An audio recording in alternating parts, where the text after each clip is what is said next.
একাদশ শ্রেণীতে ভর্তির জন্য অলরেডি যারা আবেদন করেছেন তারা কিভাবে তাদের আবেদনটি পরিবর্তন করতে পারবেন, অর্থাৎ আবেদন করার সময় আপনি যেভাবে চয়েস লিস্ট সাজিয়েছেন সেটাকে আপনি একটু চেঞ্জ করতে চাচ্ছেন।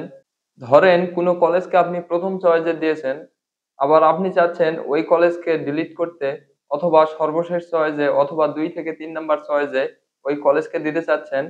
তো কিভাবে আপনারা এই কাজটা করবেন আজকের ভিডিওতে আমি আপনাদেরকে দেখাবো।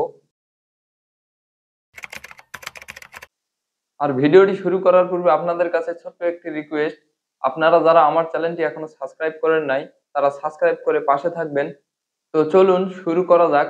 প্রথমে আমি আমার ফোনের মোবাইল স্ক্রিনে আসি।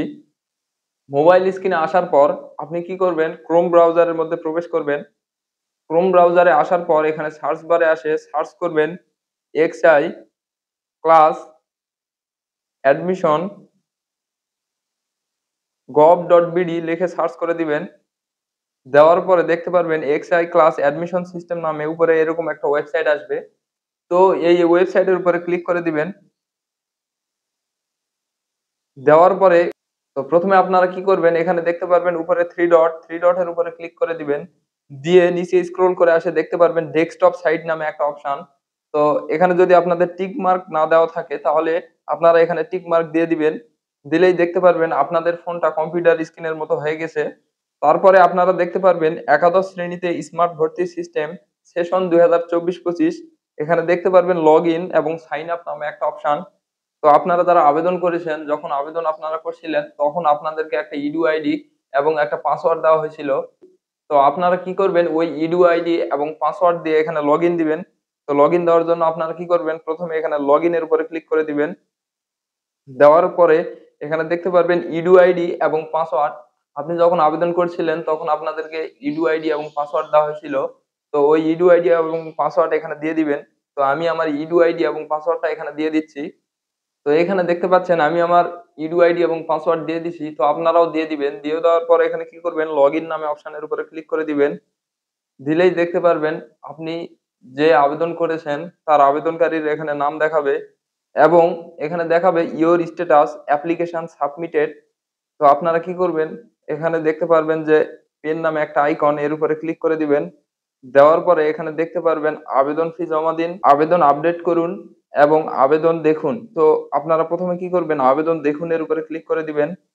দিলেই দেখতে পারবেন যে আপনি প্রথমে কোথায় চয়েস দিয়েছেন এবং দ্বিতীয়তে কোথায় দিয়েছেন এবং তৃতীয়তে কোথায় দিয়েছেন। তো এখন আপনারা চাচ্ছেন যে আবেদনটা পরিবর্তন করতে। তো পরিবর্তন করার জন্য কি করবেন, এখানে দেখতে পারবেন আবেদন আপডেট করুন নামে একটা অপশন। তো এর উপরে ক্লিক করে দিবেন। দেওয়ার পরে এখানে ঠিক আছে লেখার উপরে ক্লিক করে দিবেন। দিয়ে এখন আপনাদেরকে দেখানোর জন্য আমি ধরুন ৪ নাম্বার চয়েস যেটা দিয়েছি সেটাকে আমি ৩ নাম্বারে দিতে চাচ্ছি। তো দেওয়ার জন্য আমি কি করব, এখানে দেখতে পারবেন উপরে তীরের লোগো, এই তীরের উপরে ক্লিক করে দিব। দিলেই দেখতে পারবেন ৪ নাম্বার কলেজটি ৩ নাম্বারে গেছে এবং ৩ নাম্বারটা ৪ নাম্বারে চলে আসছে। তো এখন আমি যদি চাই যে আমি এই কলেজটাকে বাদ দিব তাহলে বাদ দেওয়ার জন্য কি করব, এখানে দেখতে পারবেন ক্রস নামে একটা অপশন। তো এই ক্রসের উপরে ক্লিক করে দিব। আর যদি আপনারা কলেজ যোগ করতে চান তাহলে এখানে কি করবেন, উপরে দেখতে পারবেন এখানে বোর্ডের নাম দিয়ে দিবেন, কোন বোর্ডের অধীনে ওই কলেজ। ধরেন রাজশাহী বোর্ড, তাহলে এখানে রাজশাহী দিয়ে দিবেন। দিয়ে দেওয়ার পরে এখানে দেখতে পারবেন জেলা। তো এখানে জেলা সিলেক্ট করে দিবেন কোন জেলার অধীনে ওই কলেজ। তো আমি এখানে জয়পুরহাট সিলেক্ট করে দিচ্ছি। দেওয়ার পরে এখানে থানা, আপনি থানা সিলেক্ট করে দিবেন কোন থানার অধীনে ওই কলেজ। তো আমি এখানে থানা সিলেক্ট করে দিচ্ছি। তারপরে এখানে দেখতে পারবেন কলেজের উপরে ক্লিক করবেন। ক্লিক করলেই দেখতে পারবেন, এখানে দেখতে পারবেন জয়পুরহাট থানার অধীনে যতগুলো কলেজ আছে সবগুলো কলেজের নাম এখানে শো করছে। ধরেন আমি চাচ্ছি শালপাড়া আইডিয়াল কলেজকে অ্যাড করতে। তো আমি কি করব, শালপাড়া আইডিয়াল কলেজের উপরে ক্লিক করে দিব।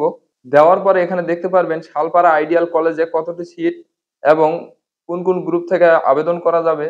আপনি যদি হিউম্যানিটিসে আবেদন করতে চান তাহলে হিউম্যানিটিসের এদিকে দেখতে পারবেন যোগ নামে একটা আইকন আছে, এর উপরে ক্লিক করে দিবেন। তো আমি ধরেন হিউম্যানিটিস অ্যাড করব, তাহলে হিউম্যানিটিস এর উপরে ক্লিক করে দিলাম।